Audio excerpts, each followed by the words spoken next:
February 12th, 1945, near the Elbe River, northern Germany.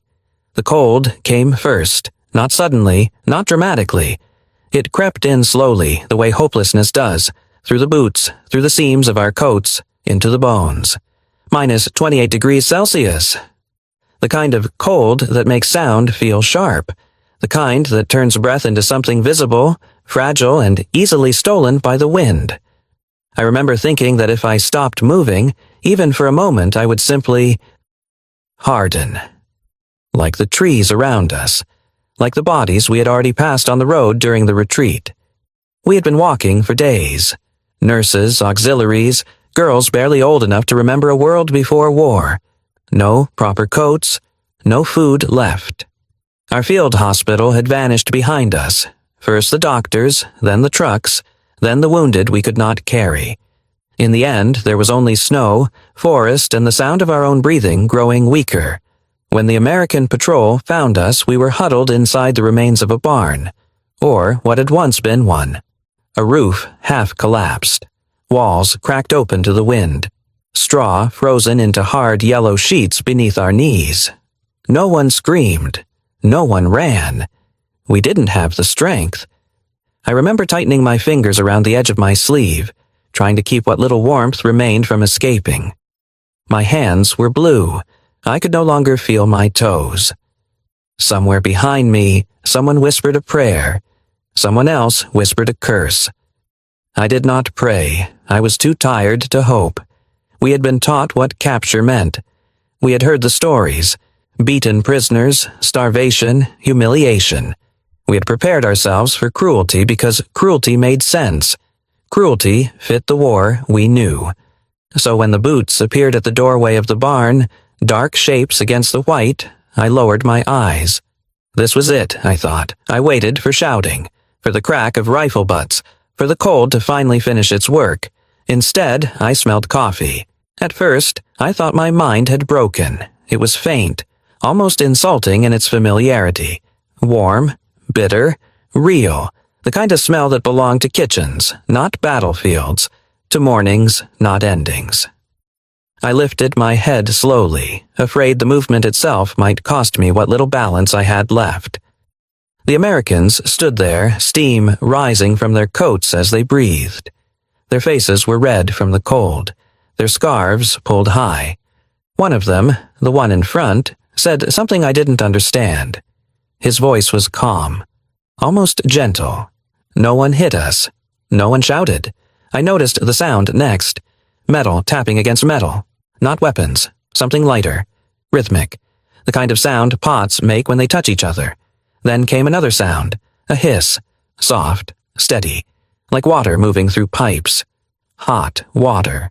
The thought felt absurd. Dangerous. Why would there be hot water here? The soldier in front, later I would learn his name was Tommy, looked at us the way one looks at something fragile already, cracked.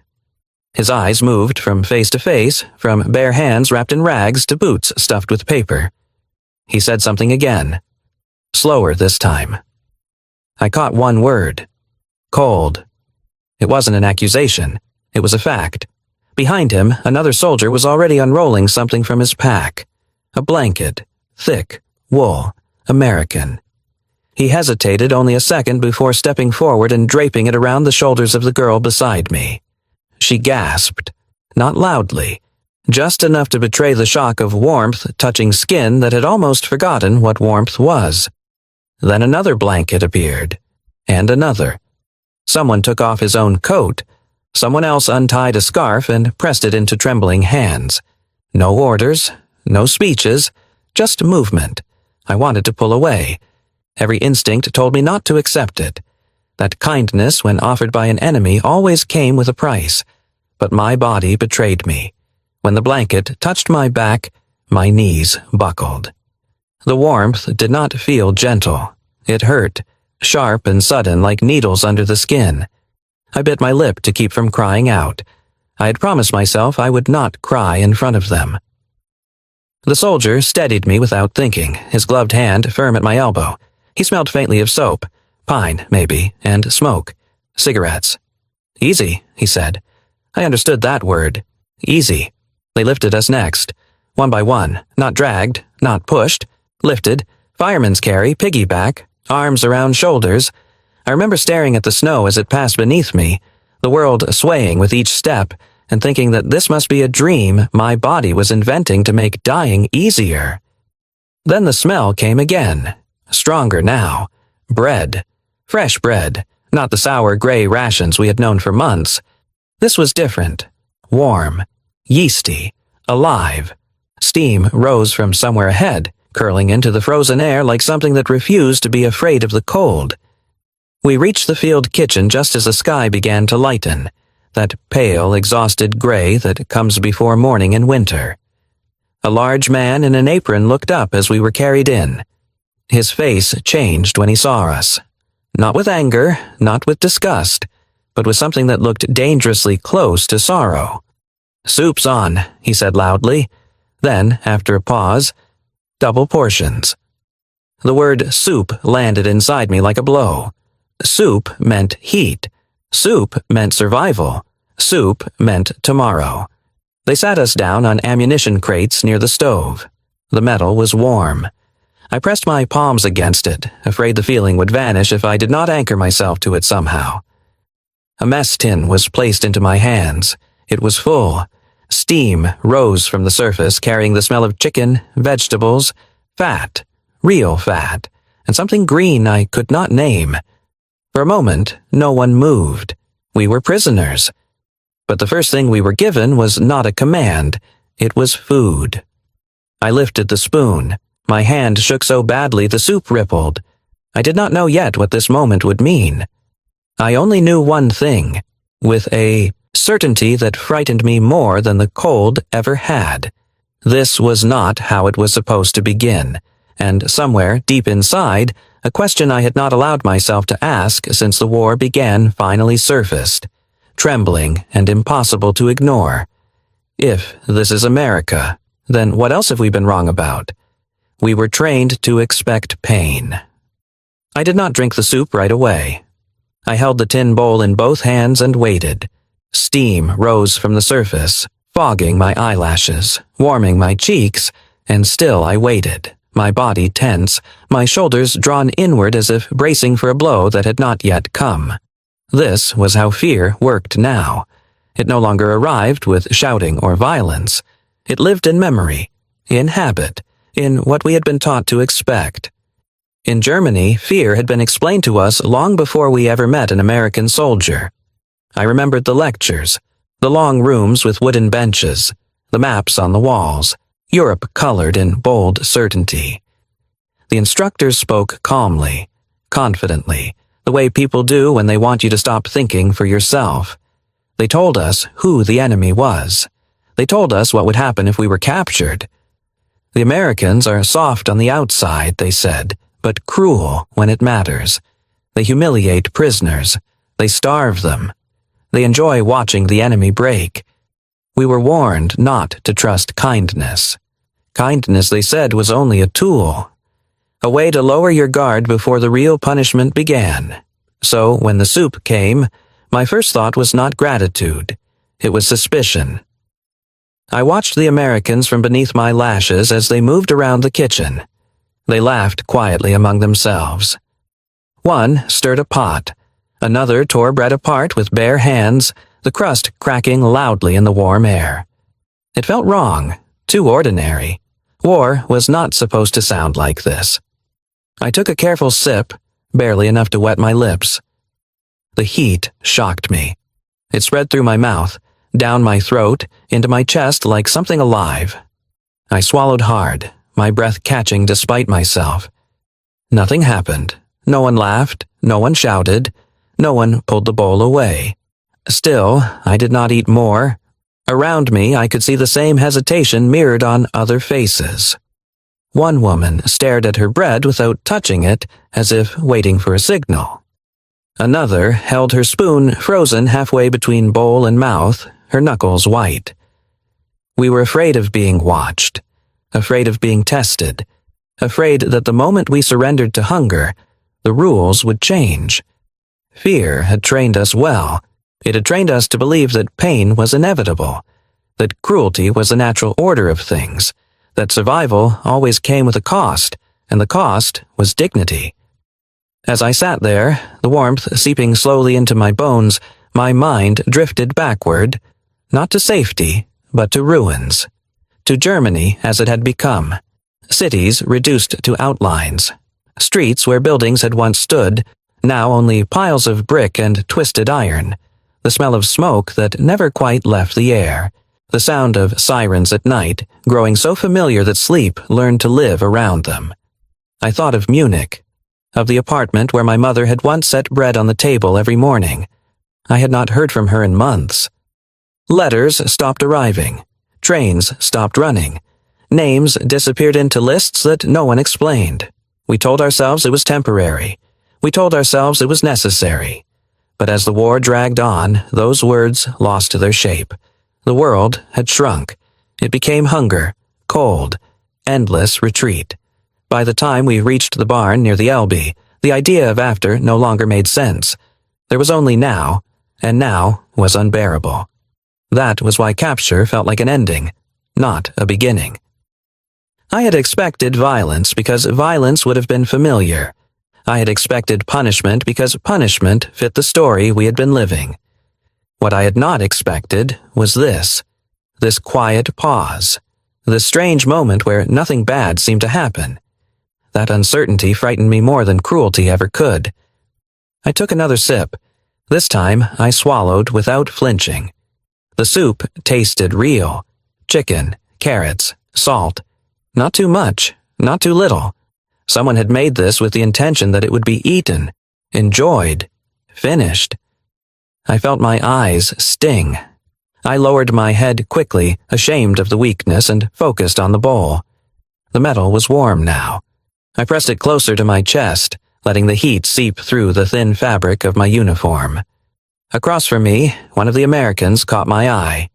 He looked away immediately as if he had not meant to stare. There was no triumph in his expression, no curiosity, just concern. That confused me. If we were trophies, he did not look proud. If we were enemies, he did not look satisfied.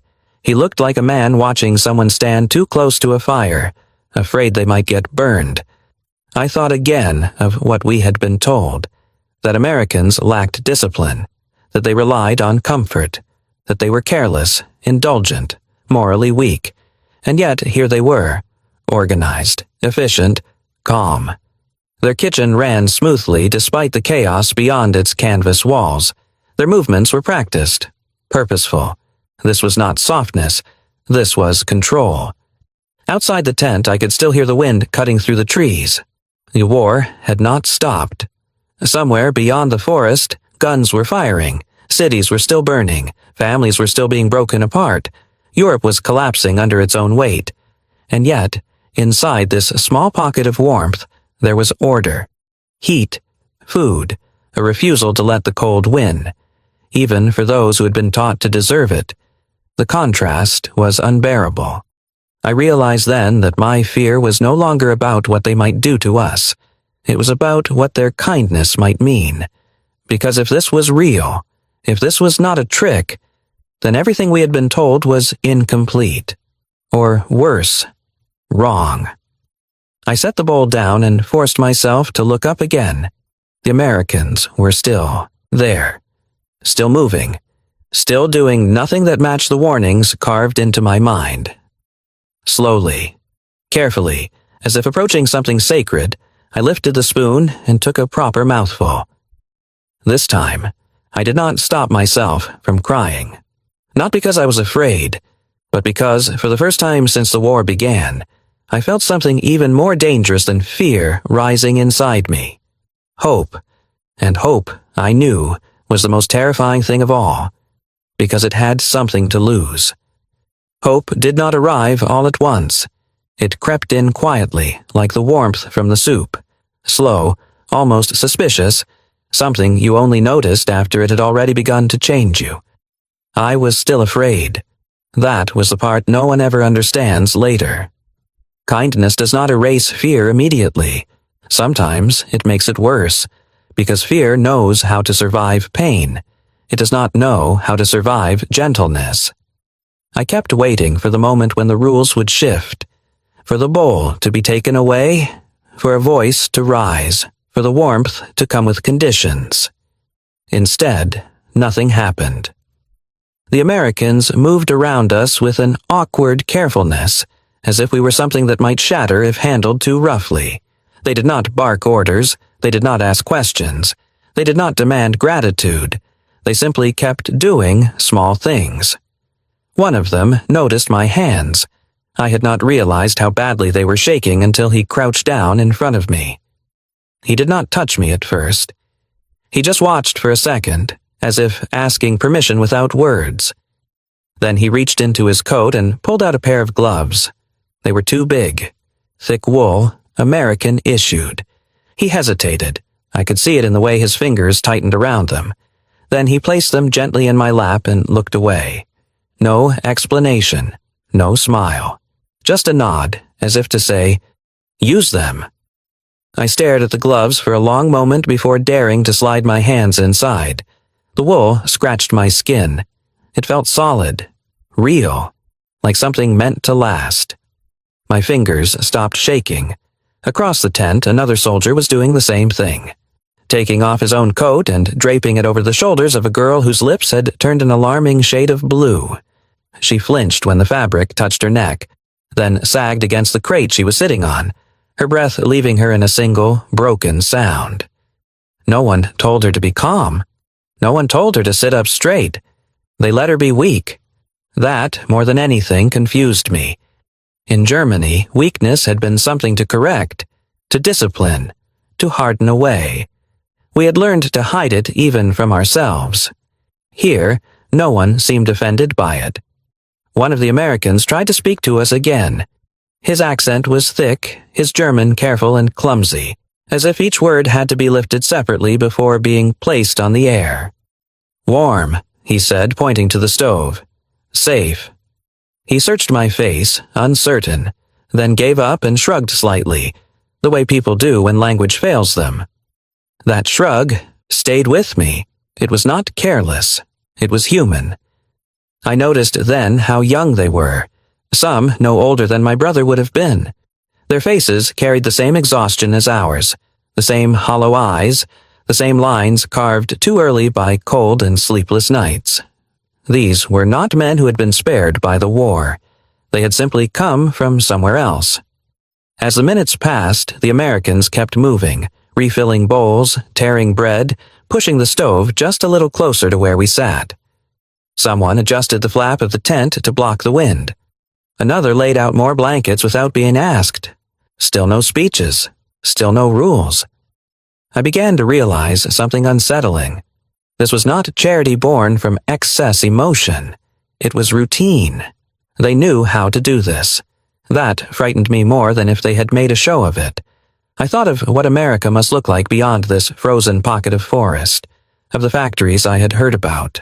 Places that never slept, where machines ran day and night, turning steel into tanks, planes, trucks, of women in trousers and bandanas standing at assembly lines, hands blackened with grease, building the tools of war while their sons and husbands fought overseas. I had seen the posters before the bombing became too heavy. Rosie, the riveter, flexing her arm. We can do it. They could do it because they had to. And because they could, there was food here. Enough food to feed enemies. There were blankets here. Enough to spare from their own backs. Strength, I realized, was not just about destruction. It was about margin. The ability to give without collapsing. The ability to look at an enemy freezing in the snow and decide that there was still room for decency. One of the soldiers, the one called Tommy, sat down across from me. Not too close. Not too far. He rested his elbows on his knees and watched to make sure I was eating. When I paused, overwhelmed by the heat spreading through my body, he held up a finger gently, as if to say slowly. He mimed drinking, then breathing out. "Easy," he said again. I did as he showed me. Outside, the wind howled, impatient and relentless. Inside, time slowed. Someone laughed. One of the Americans, startled by something stupid and small. The sound felt out of place like a note played in the wrong key. Then another joined in, softer. Soon the kitchen hummed with low conversation, metal clinking, the steady scrape of spoons against tin. No one paid attention to us crying. That was another kindness. They did not ask us to be grateful. They did not ask us to perform relief for them. They allowed us to fall apart privately, in pieces. As the warmth settled deeper, I felt my thoughts begin to drift. Not backward into ruins, but sideways, toward questions I had not allowed myself to ask. If these men were monsters, they were very bad at it. If this was manipulation, it was expensive and inefficient. I watched one soldier tear his bread in half and hand the larger piece to a girl beside me without comment. She stared at it, then at him, her mouth opening slightly in disbelief. He just shrugged. Again, that shrug. As if the act required no justification. As if generosity were not an exception, but a default. For the first time since the war began, I felt something inside me crack. Not break, not collapse, but open. Just a little. Enough for a thin line of light to slip through. I did not trust it yet. I did not know what it meant. But as I pulled the blanket tighter around my shoulders, feeling the weight of it settle like an anchor against the cold, one thought surfaced uninvited and refused to leave. If this is how they treat enemies. I did not finish the sentence. I wasn't ready. But somewhere, beneath the fear and the suspicion and the habits drilled into me by years of war, a dangerous realization began to form.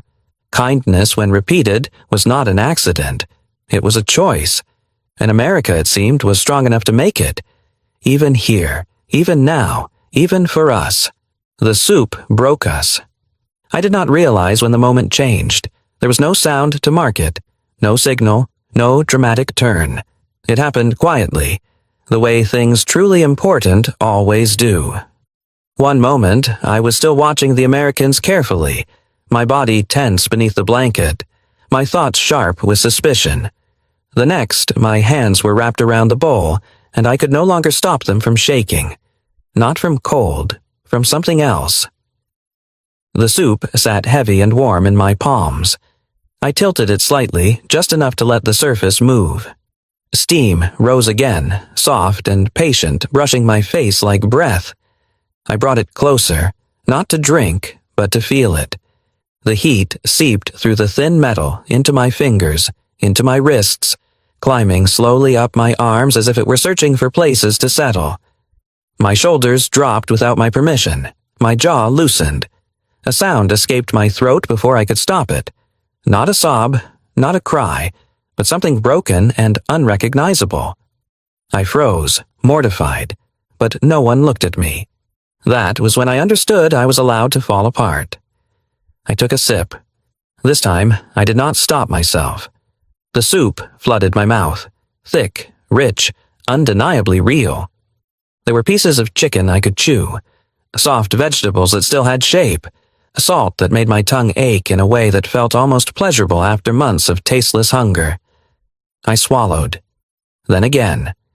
The heat traveled downward, spreading through my chest, my stomach, my legs. Places that had felt hollow and numb for so long I had forgotten they belonged to me. My eyes blurred. I lowered my head quickly, ashamed of the tears, and focused on the bowl, gripping it harder as if it might float away if I loosened my hold. Around me, the same quiet collapse was happening. One woman pressed her face close to the steam and breathed in deeply, her shoulders trembling. Another wrapped both arms around her bowl and did not drink at all. She just sat there, holding it, letting the warmth soak into her palms. Someone else tore off a piece of bread and slipped it into her coat pocket, glancing around guiltily as if expecting to be caught. Old habits, survival habits. I understood them too well. I took my bread and broke it in half, the crust cracking loudly in the warm air. Butter had been spread thick across the surface. Too thick. Wastefully thick.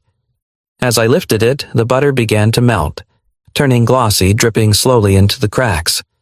I stared at it, mesmerized. Butter was not supposed to melt like this anymore. Not in winter. Not in wartime. I hesitated, then took a small bite. It tasted obscene. Rich. Soft. Real. I chewed carefully, deliberately, afraid that if I ate too fast, someone would notice and take it away. Afraid that this moment would be corrected, like a mistake. Across the crate from me, a girl began to cry. She tried to hide it, pressing her lips together, turning her face toward the tent wall. But the sound escaped anyway. A thin, shaking breath that broke and reformed and broke again. No one told her to stop. No one mocked her. One of the Americans glanced over, then deliberately looked away, giving her the privacy to shatter. That, more than the food, undid me. I felt something tear loose inside my chest, something I had been holding together with sheer force of will since the first sirens had sounded years ago. I thought of the nights without heat, the mornings without food, the way hunger had made us smaller, quieter, sharper edged.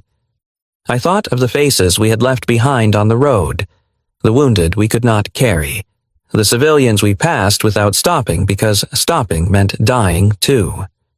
I thought of how many times I had told myself, this is what it means to survive.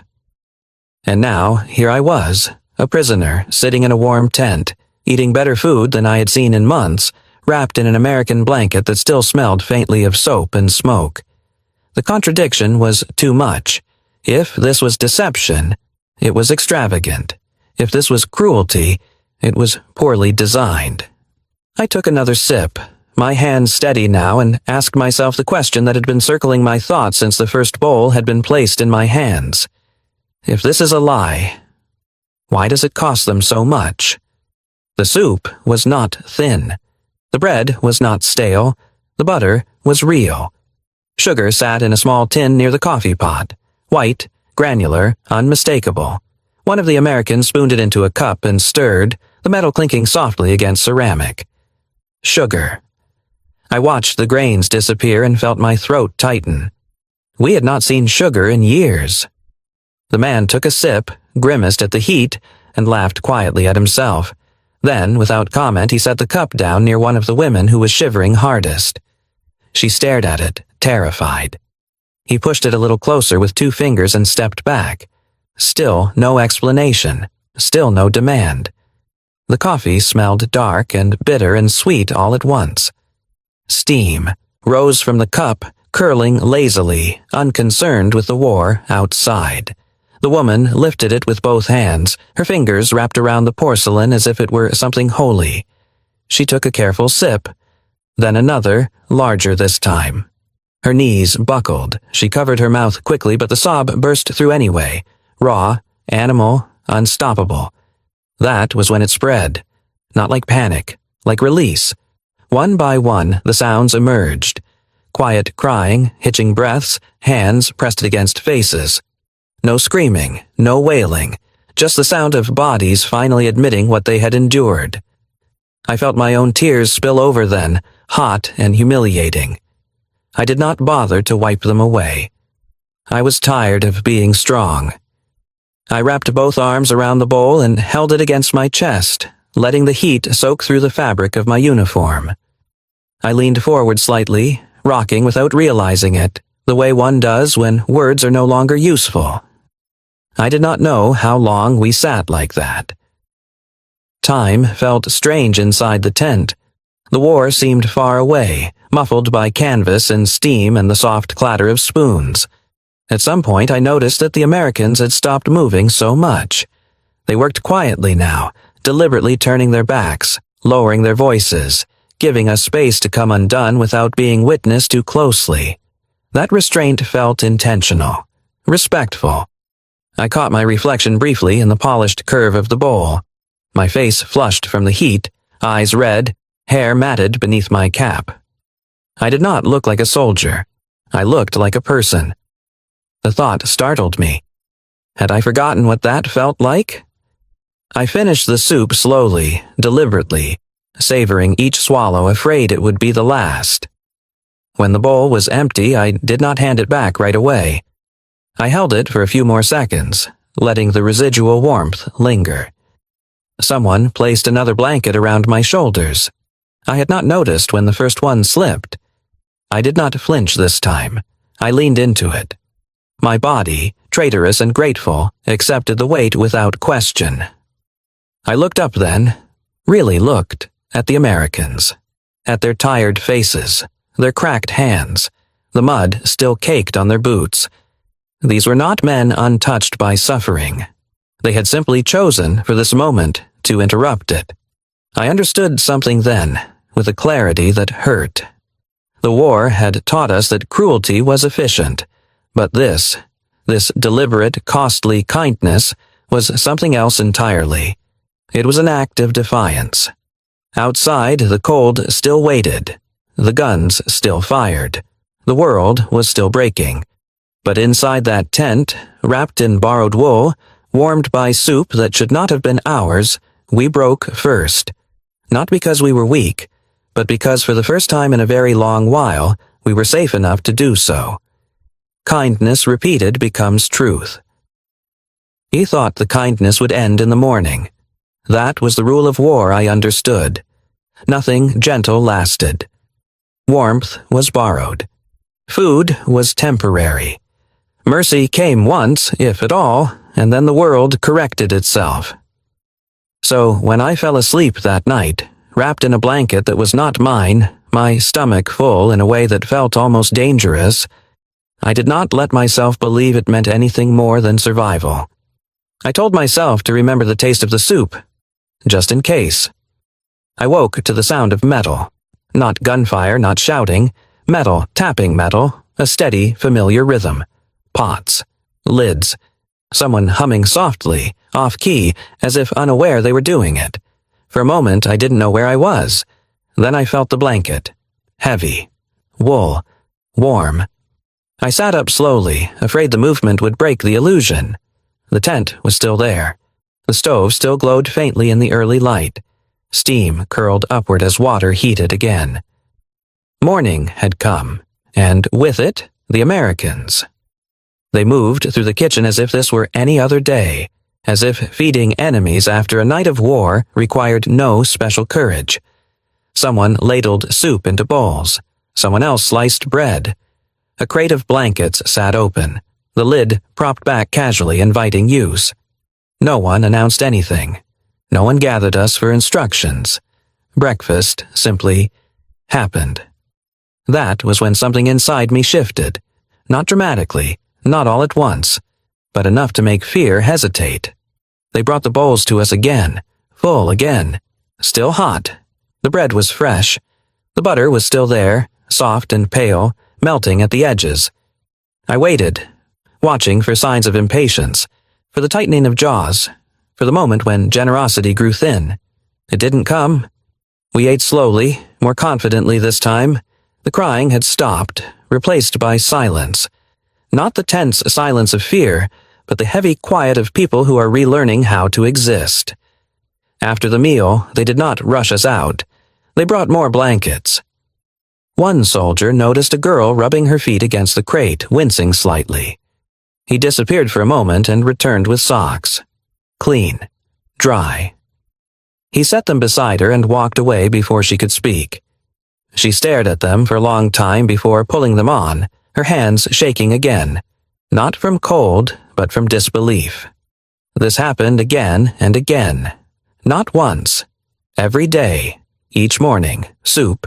Each afternoon, bread. Each night, blankets tucked more carefully around shoulders that no longer recoiled at the touch.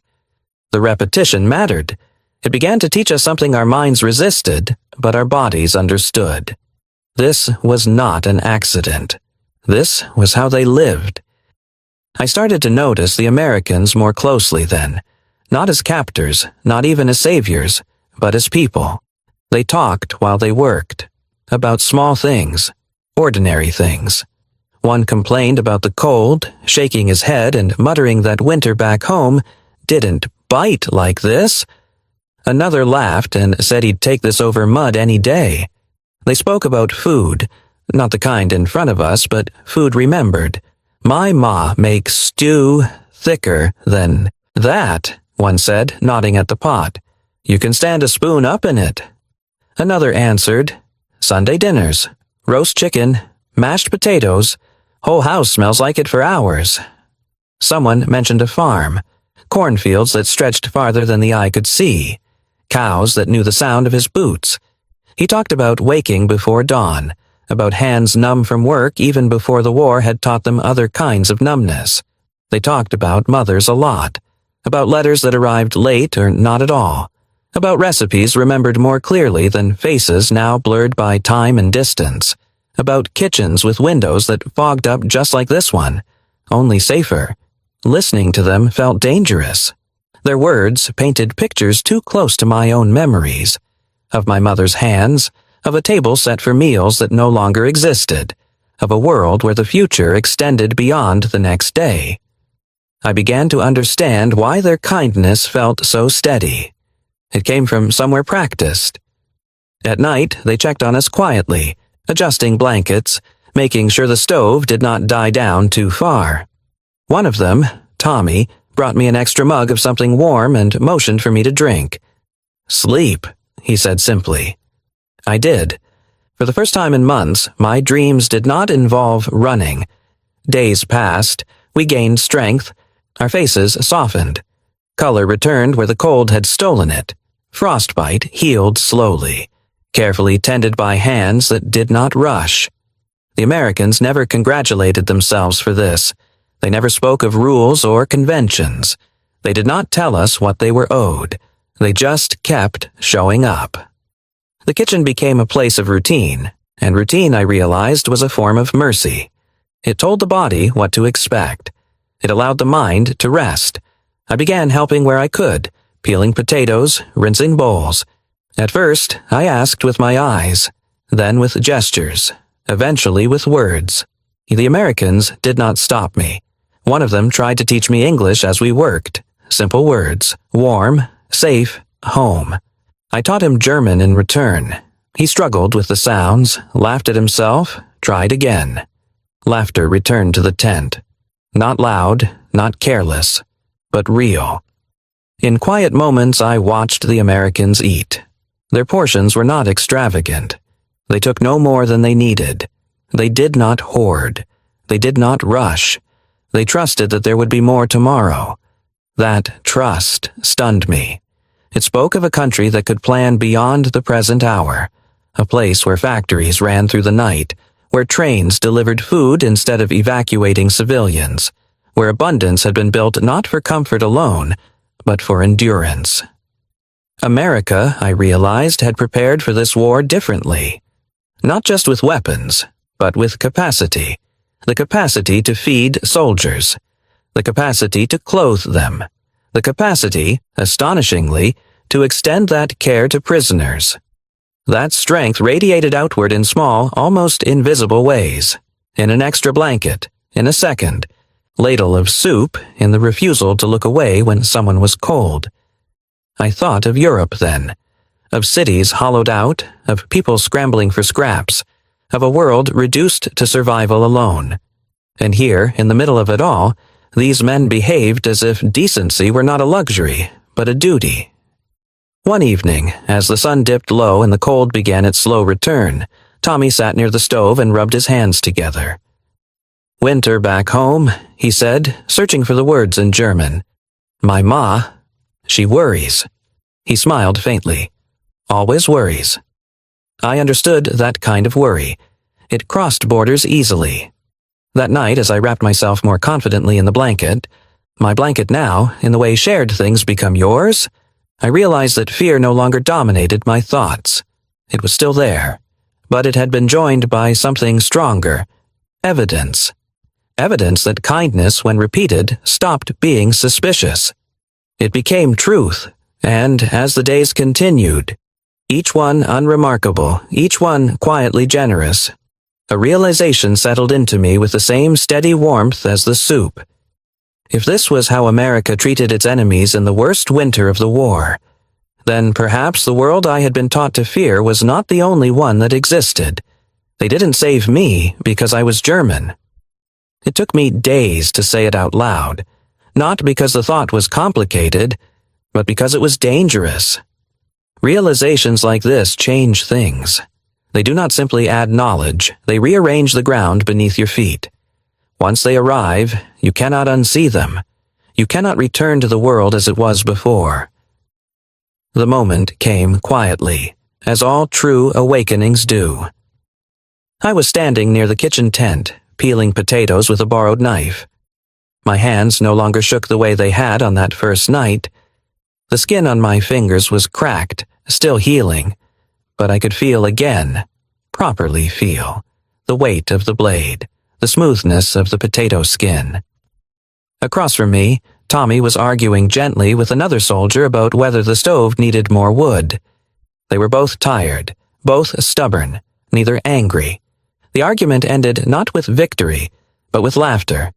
And suddenly, without warning, the thought surfaced. Clear, simple, undeniable.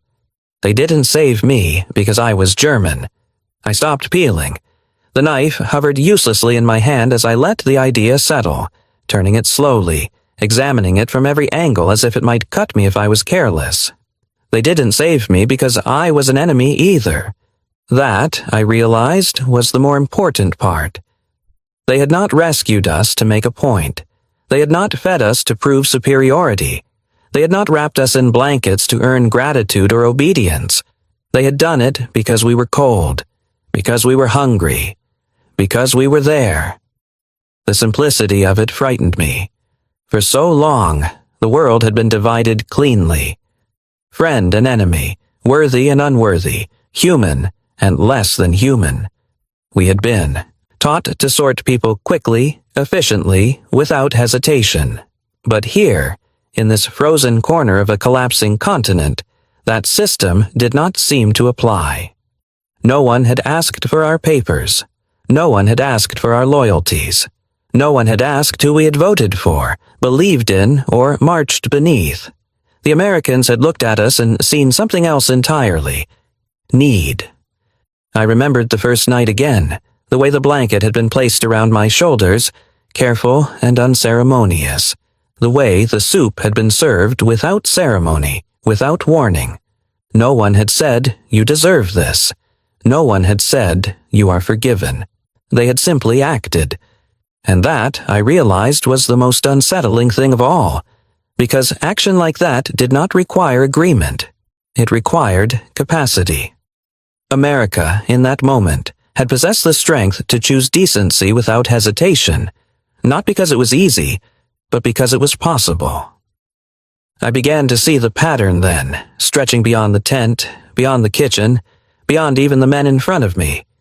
I thought of the stories they had told, of factories running through the night, of women standing shoulder to shoulder at assembly lines, of farms producing more than ever before, of trains moving relentlessly across vast distances.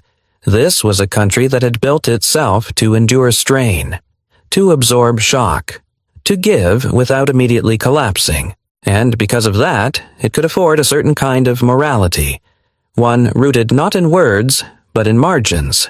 Margins of food, margins of warmth, margins of patience. That kind of strength, I realized, was invisible unless you needed it. Europe at that moment had none. Everything here had been reduced to necessity.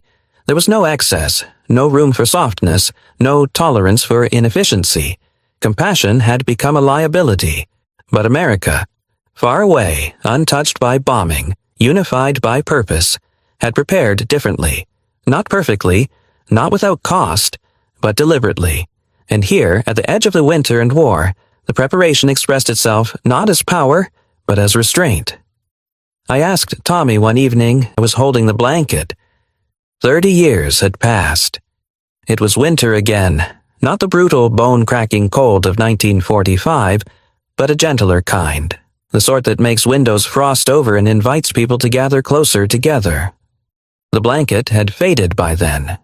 The wool was thinner in places, the edges worn soft by time and use. My daughter sat beside me, her legs tucked beneath her, watching as I folded it carefully. "Why do you keep this one?" she asked. I did not answer right away. How do you explain to a child that some objects are heavier than they look, that some warmth comes from memory, not fabric? I told her it was given to me when I was cold. That was enough. 50 years passed. The world changed again. Borders shifted. Flags changed. Old enemies became trading partners, then memories, then footnotes. The war moved from lived experience into history books, simplified, summarized, stripped of its human edges. But the blanket remained. On cold evenings, I wrapped it around my grandchildren as they listened to stories they could barely imagine. I did not tell them about fear first. I did not begin with hunger or bombs or retreat.